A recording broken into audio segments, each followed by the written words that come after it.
Hi everyone, today we'll talk about how to fix or how to solve failed opening on CapCut app.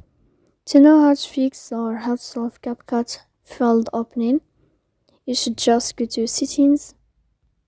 After that you can click on apps, default apps, app settings.